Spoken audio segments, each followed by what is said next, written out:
Sosok Neneng Savitri kembali mencuat setelah nasib malangnya terekspos media. Sosok penyanyi dangdut yang terkenal di era 90-an tersebut kini harus pilu menjalani usia senja karena didiagnosis sebagai orang dengan gangguan jiwa atau ODGJ.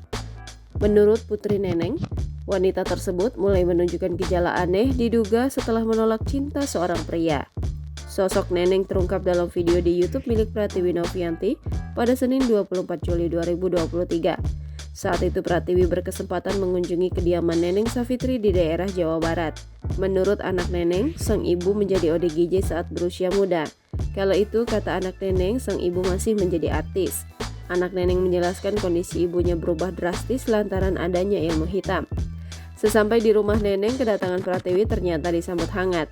Sayangnya Neneng enggan keluar rumah, ia hanya bersedia berbincang melalui jendela yang dibuka lebar. Mengetahui latar belakang Neneng, Pratiwi pun meminta biduan tahun 90-an itu untuk bernyanyi.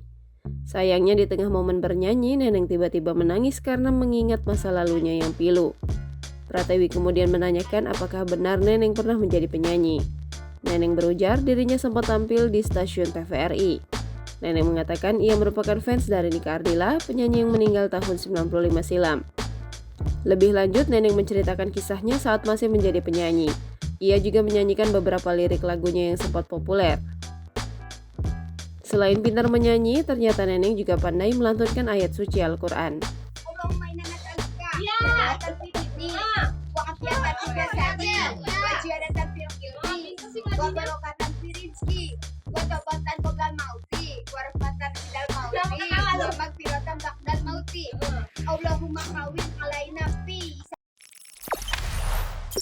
Jangan lupa subscribe, share, komen, dan like ya.